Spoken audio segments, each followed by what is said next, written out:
Hi tears. Soya gravy நம்ம வீட்டில் எப்படி பண்ணுறோன்னு பார்த்துடலாமா? இன்றைக்கி நம்ம குக்கரில் தான் பண்ண போகிறோம். குக்கர் வச்சுட்டு அதில் கொஞ்சமாக எண்ணெய் ஊற்றிக்கோங்க. தேவையான அளவுக்கு எண்ணெய் லைட்டாக ஹீட் ஆனதுக்கப்புறம் 2 மீடியம் சைஸ் ஆனியன் தின் ஸ்லைஸாக கட் பண்ணி இதுமாதிரி ஆட் பண்ணிக்கோங்க. சோயா பீனை ஒரு 1/2 hour பிஃபோரை தண்ணியில் இந்தமாரி ஊற போட்டு வச்சுங்க.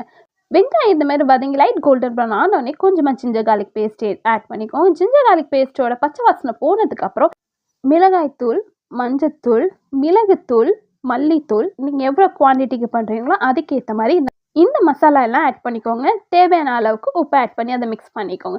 இப்போ அதோட பச்சை வாசனை போனதுக்கப்புறம் ஒரு டொமேட்டோ தின் ஸ்லைஸாக கட் பண்ணி ஆட் பண்ணிக்கோங்க. அதில் கொஞ்சமாக தண்ணி ஆட் பண்ணிக்கோங்க, கீழே அடி பிடிக்காமல் இருக்க. தண்ணி ஆட் பண்ணிட்டு தக்காளி வெந்ததுக்கப்புறம் கொஞ்சமாக கரம் மசாலா போட்டு சோயாபீனையும் போட்டு நல்லா மிக்ஸ் பண்ணிவிட்டு தேவையான அளவுக்கு தண்ணி ஊற்றுங்க. எவ்வளோ குக் ஆகிறதுக்கு தேவையோ அந்த அளவுக்கு தண்ணி ஊற்றி நல்லா மிக்ஸ் பண்ணிட்டு மூடி ஒரு 3 விசிலுக்கு நீங்கள் வச்சா போதும். நீங்கள் எப்படி செய்வீங்கன்னு காமெண்ட்டில் கண்டிப்பாக ஷேர் பண்ணுங்கள்.